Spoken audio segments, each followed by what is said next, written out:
What's going on, man? Happy Monday. It's the first day of March. I'm your boy, Ryan. This is Clutch Sports Talk live with me, Ryan Flowers, man. Like I said again, happy Monday to you guys. It's the first day of the week for most of us, man. We got lots to cover today. NFL, NBA, some high school basketball, some soccer news, maybe, kind of, sort of. But other than that, man, we got J.J. Watt, breaking news today. He actually accepted a deal to go to Arizona. I have some thoughts on that. Russell Wilson, some of that stuff coming out of Seattle with him being disgruntled is starting to pick up steam. Dallas is one of the places that he would like to possibly go if that's an option. That sounds crazy, but I'll give you my thoughts on that as well. Zlatan Ibrahimović, yes, that's a lot in one word to say, or a mouthful to say. He has some comments about LeBron James being political and being an athlete at the same time. I'll talk to you guys about that. We also have Brandon Ingram, a former Laker. He made some comments about Zion Williamson probably being the best player and all-star he's ever played with. That's kind of weird, but he's played with another guy that you probably heard of before, LeBron James. I'll talk about that as well tonight. And also the Clippers, man, they blew a lead. They blew another game last night, and Kawhi and Paul George they're just not looking that good together, man, especially down the stretch of a lot of games. We got that to discuss. And Sierra Canyon, for those of you who don't know, Sierra Canyon is a high school that LeBron James,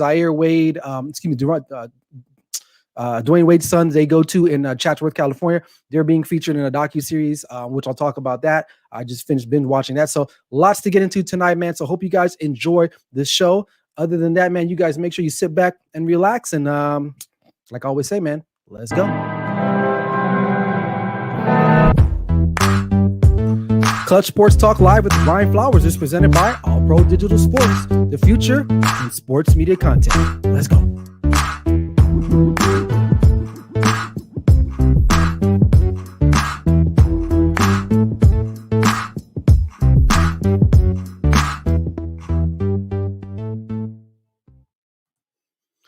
Welcome in again, everyone. Happy Monday to you guys. Hope you guys are doing well. Thank you for joining me on another edition of Clutch Sports Talk Live with me, your host, Ryan Flowers. Man, we got lots to get into today. But before I do that, got some clerical information I want to get out to you guys. Make sure you guys, if you don't follow me or subscribe to me right now, all my information is located right below, as you can see there on the ticker. You can hit me up on Instagram at clutch.sports.talk, at Twitter at clutch_talk, on Facebook, Ryan Flowers, and YouTube, just search Clutch Sports Talk with me. And also hit up the All Pro Digital site, to see all my other videos and stuff that are out there for All Pro Digital. But other than that, man, hope you guys are doing well. It's the first day of March. It's a new month, so new beginnings, but still lots of sports to cover. So I'm doing good. So I hope you guys are doing well today. Make sure if you guys are in the room right now, make sure, drop a comment. You don't got to say anything much. Just say, hey, what's up? Enjoying the show, not enjoying the show, or just you want to say hi. I appreciate that too. And if you got questions you want to ask me, and I'll give you guys my thoughts on that, make sure you guys drop that in the comment section below. And also, finally, make sure you like and share this content, man. I appreciate that. If you do, it helps me out tremendously. If you do like and share my content and post, it gets other people to the page and to the site, and we get more people in the building. So other than that, I appreciate you guys, man. So we got a great show in store for you guys tonight. Let's get into it. So J.J. Watt is on the move, man. He's going to be an Arizona Cardinal. He signed a deal, 2 years, $31 million, I believe $23 million guaranteed. J.J. Watt is on the move. A lot of people, this was a very surprising move. I would say I was surprised because I didn't think Arizona would be in the mix, but the future Hall of Famer decided he wanted to go play in Arizona.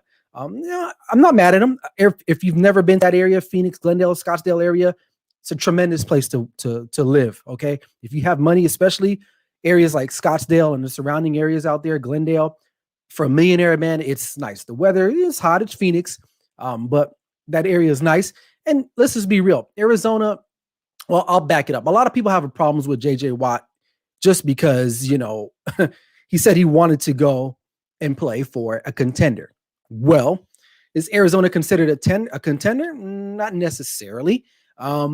They're one of the toughest divisions in the National Football League and the NFC West. So when he was saying before, we all were under the impression that he would probably maybe land with Tampa or the Bills or even Pittsburgh, I would say, or the Kansas City Chiefs. But Arizona, it caught everyone off guard. It caught me off guard today for sure. Now, he will be paired with Chandler Jones, who is a really good edge rusher in his own right.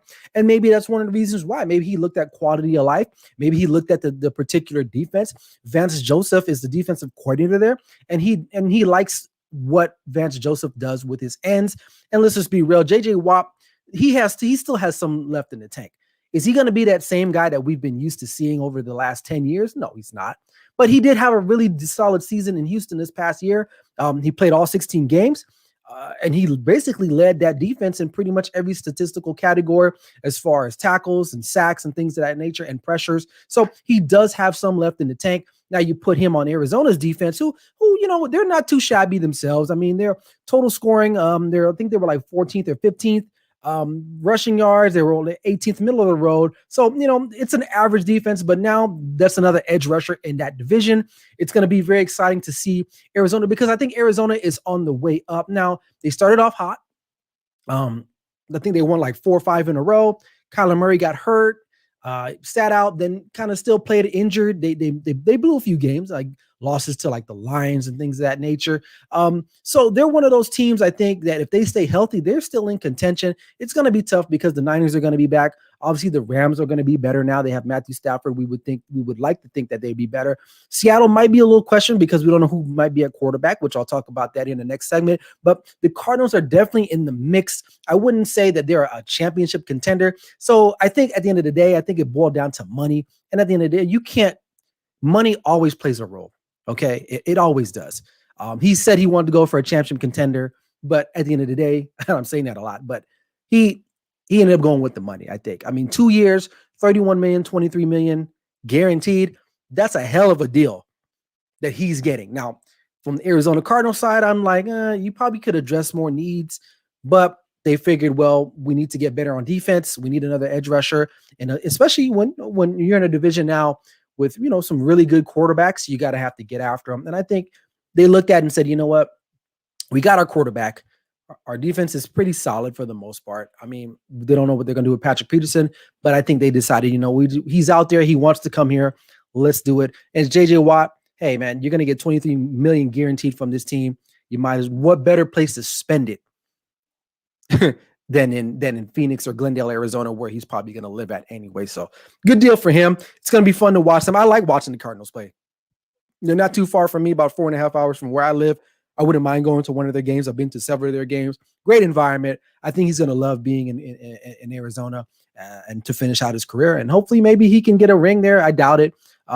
Look at Larry Fitzgerald. He just didn't get anything done there, but nice place to play. So he took the money and run. So you can't really believe these athletes because they always say that they say one thing, but they do other things. So he took the money and simple as that. So moving on. All right. So Russell Wilson recently just came out with a list of teams that he is eyeing on potential trades if he was able to be traded from Seattle.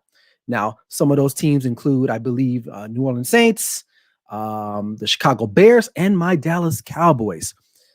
Very interesting. So I'm going to talk about the Cowboys a little bit because why? They have a quarterback. Now, he's coming off an injury, a pretty gruesome injury. For those of you who don't know, Dak Prescott suffered a severe lower leg injury last season, week 5, I believe, against the Giants. And, he's still not paid yet as of yet. Jerry Jones is still kind of, milling that around. They haven't decided to pay him out yet, but he's still going to be a quarterback for what they say for Dallas. But Russell Wilson wouldn't mind playing in Dallas.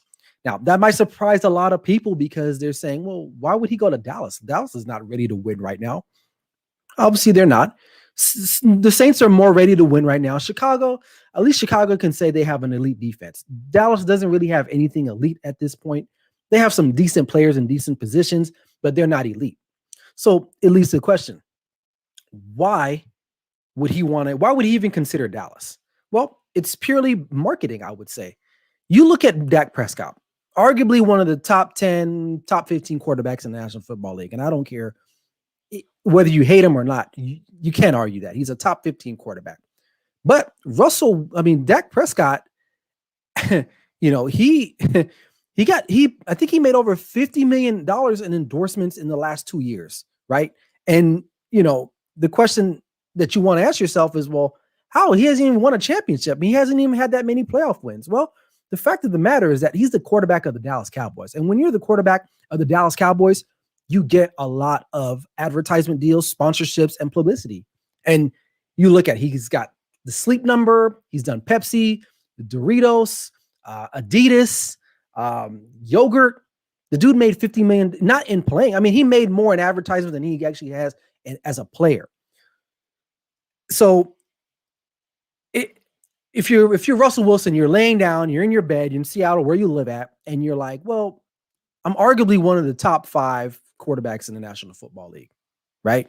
So, but Dak Prescott makes more money in advertisement deals.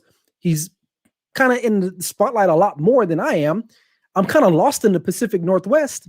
Why not go down to Dallas? Why not head down to Jerry's World and to be a part of the biggest marketer in sports history as an owner standpoint? Why not go down there and be a part of that? And I say, you know what? Why not? I love Dak Prescott. Don't get me wrong. I love the Dallas Cowboys. Don't get me wrong. But if I had to pick today between the two, I would have to probably go with Russell Wilson at this point.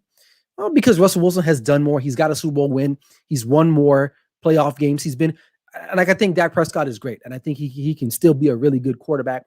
But right now, if we would just want to win, you would have to go with Russell Wilson. So I would accept that. It would suck. It would be hard. But at the end of the day, I would say, you know what? Russell Wilson, come on to Dallas. And why not? I mean, I don't care if you're a Dallas Cowboys fan or not. The Dallas Cowboys get talked about, and I always say this, everywhere you go. It's either you love them or you hate them. And that's the way marketers look at them. They're a very marketable organization. You see that star, you see that brand, you know everything that it represents. Yeah, it represents a lot of losing, of course, in the last 25 years or so, but it also does represent a lot of money that's made, dollar signs. And when you're a quarterback of Russell Wilson's stature, you need to go out and cash in on that.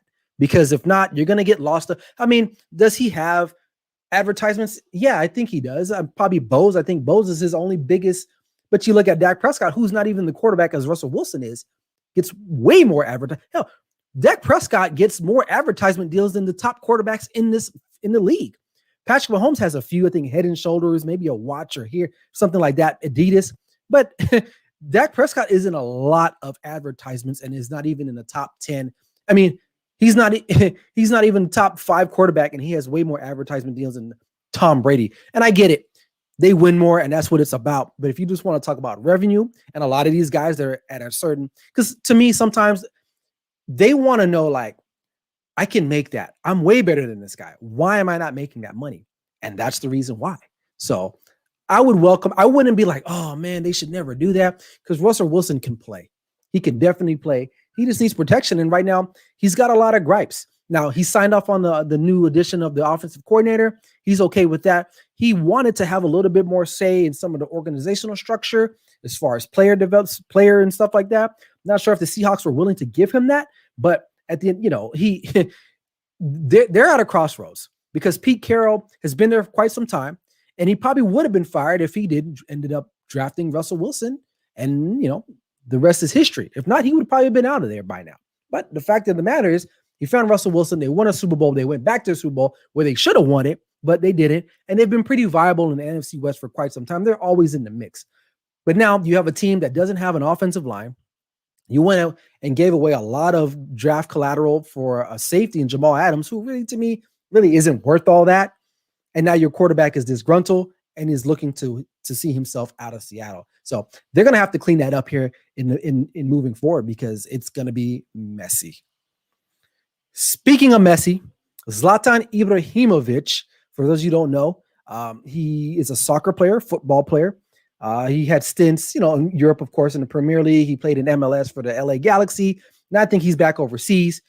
He did an interview a few days ago, if I'm not mistaken, and he had some comments in regards to LeBron James specifically, and more about his role as, I don't want to say an activist, but his role in protesting and things of that nature while being an athlete. And here I'm going to pull up the graphic here for you guys to see. So here's the exact quote.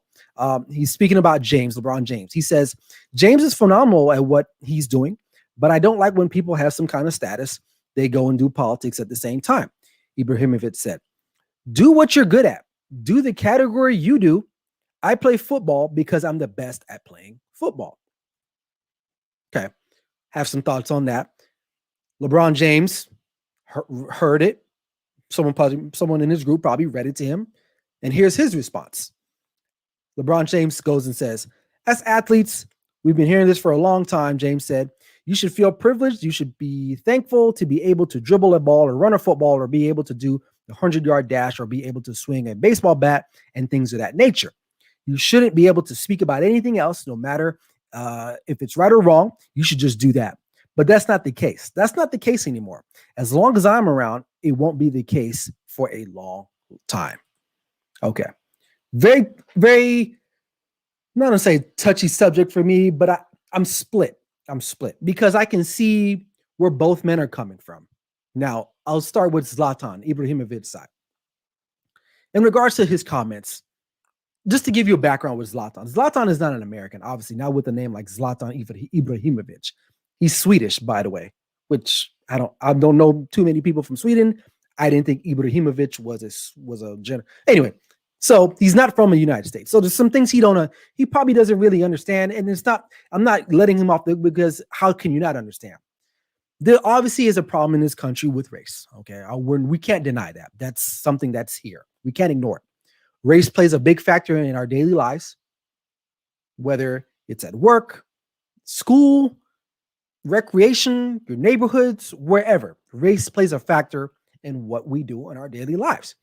And not only race does play a big factor, but for African Americans in the United States of America, as of late, it's been more front page news story. But blacks have been treated, not the best at all times in this country.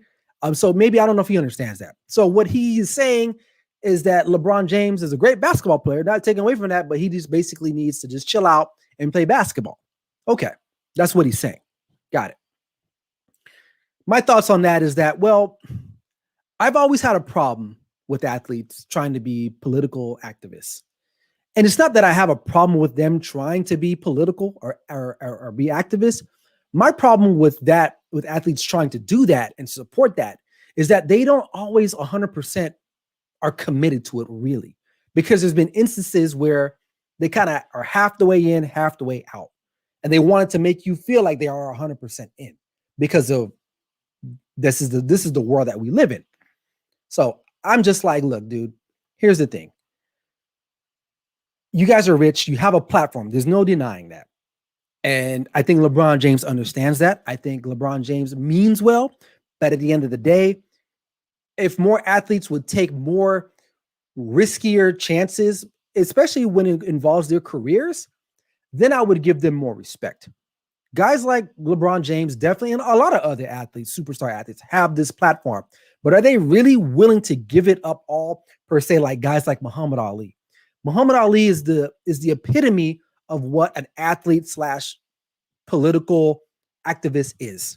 Okay, this guy gave up his heavyweight championship because of what he felt was right, or what he was being accused of was wrong. He gave it up. He gave up years of his best years of his career to fight in what he believed for. I don't see a lot of guys doing that. Matter of fact, I don't see any athlete doing that.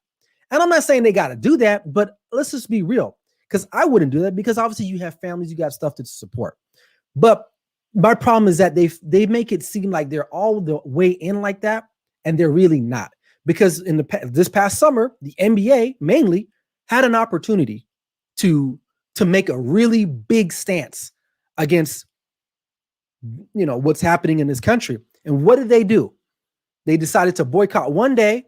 LeBron James had a meeting somewhere behind closed doors. They probably told him, hey, dude, you need to get on board. You want to be an owner? Well, guess what? This is what happens. And just like that, less than 24 hours, they were like, we're playing again. That was their opportunity, and they did it. And as far as LeBron James is concerned, I get it. It's okay that you can speak out, but you got to be real too. I have no problem with him speaking out on that type of stuff. He says he's educated on what he's talking about. Okay, that's fine. That's all right.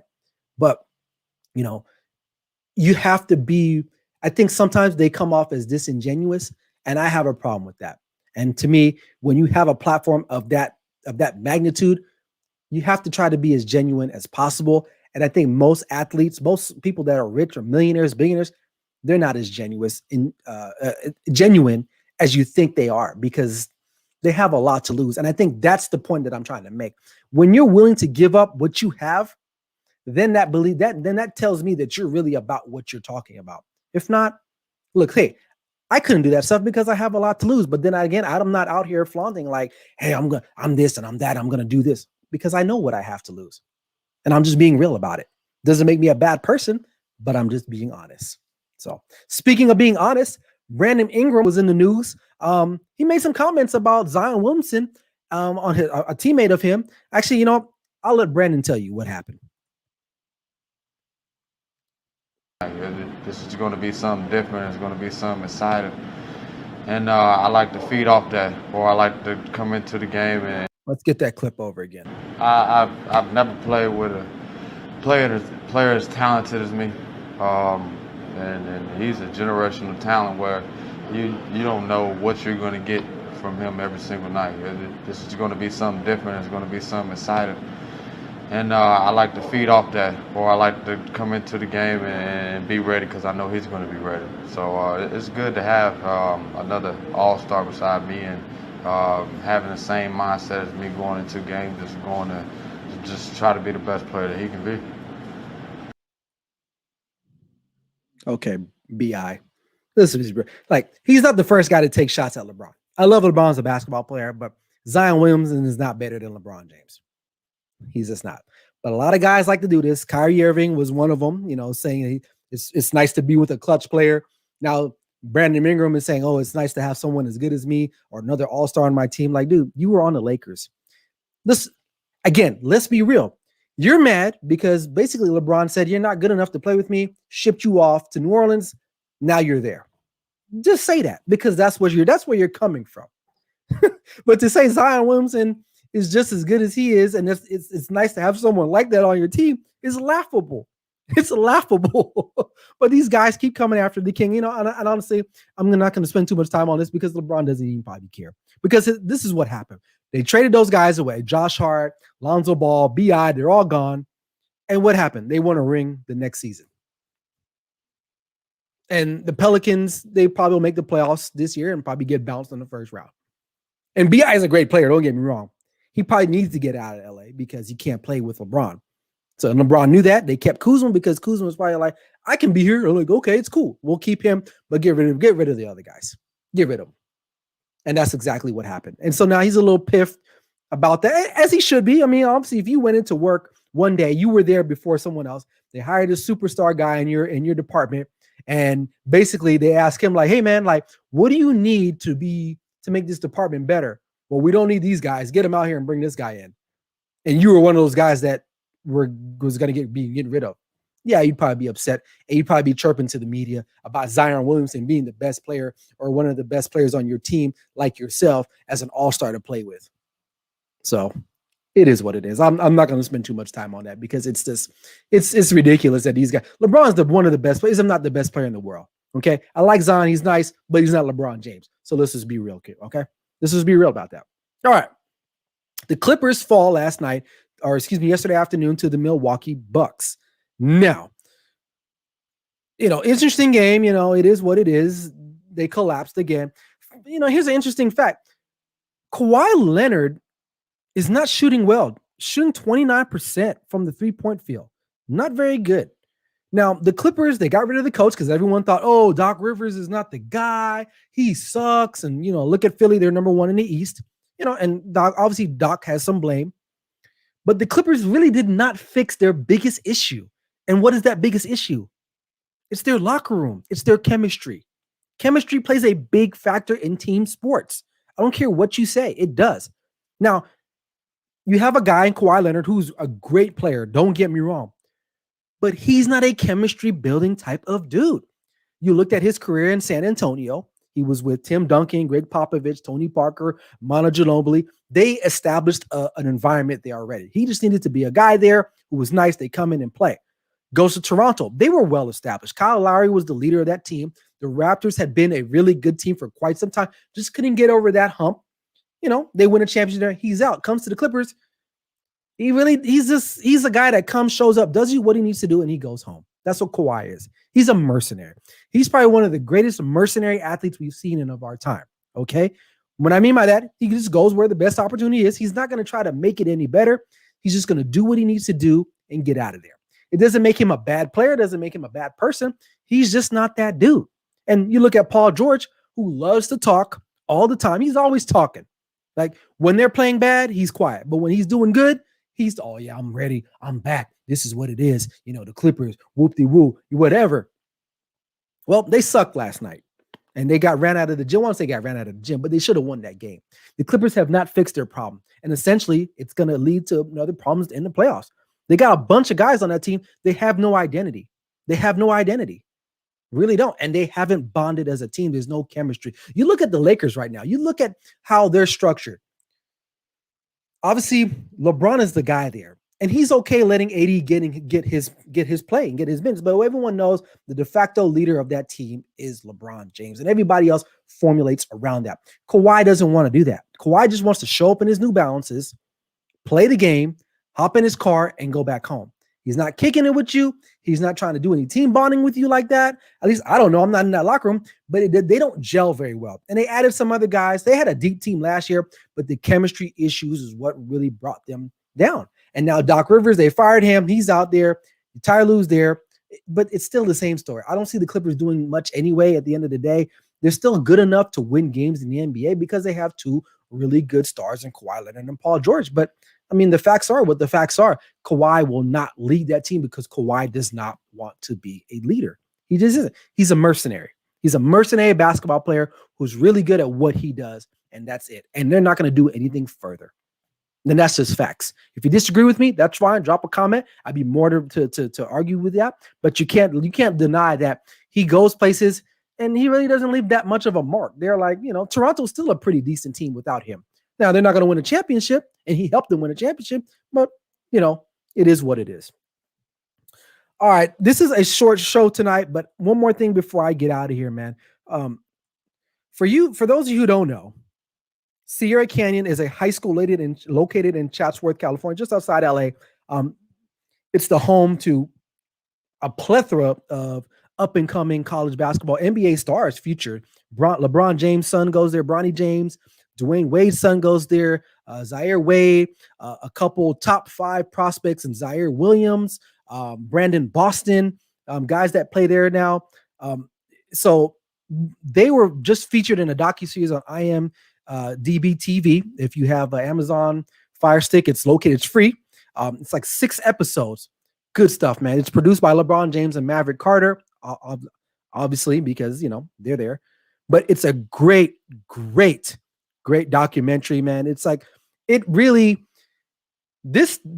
one of the scenes, and I don't want to give it away, but they went over, this is before COVID, obviously. They went to China.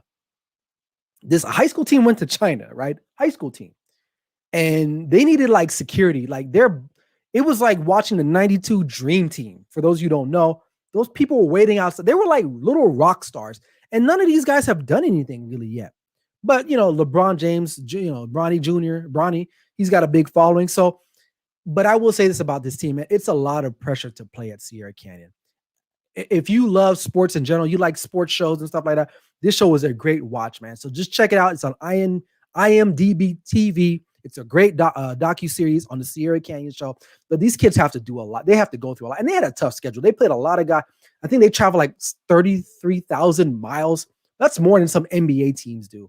They're literally they go all the way to New Jersey, Minnesota, Florida, to China. Like I said, it's a great show. You guys should check it out. If you have nothing to do, the episode's about 20 minutes apiece. 6, one thing, the surprising thing that I did learn from that show, and it's outside of basketball, is that how grounded Zaire and Bronny were. And those are the sons of LeBron James and Dwayne Wade.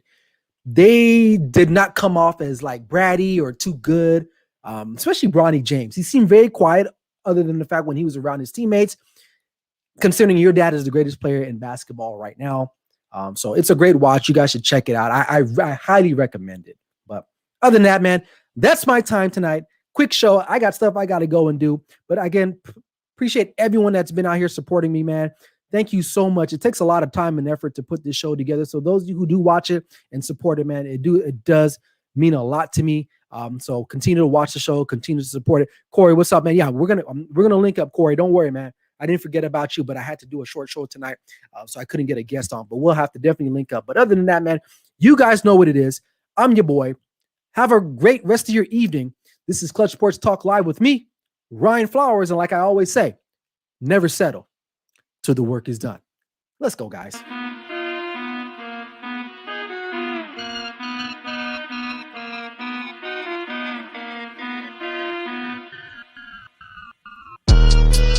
Clutch Sports Talk Live with Ryan Flowers is presented by All Pro Digital Sports, the future in sports media content. Man, let's go.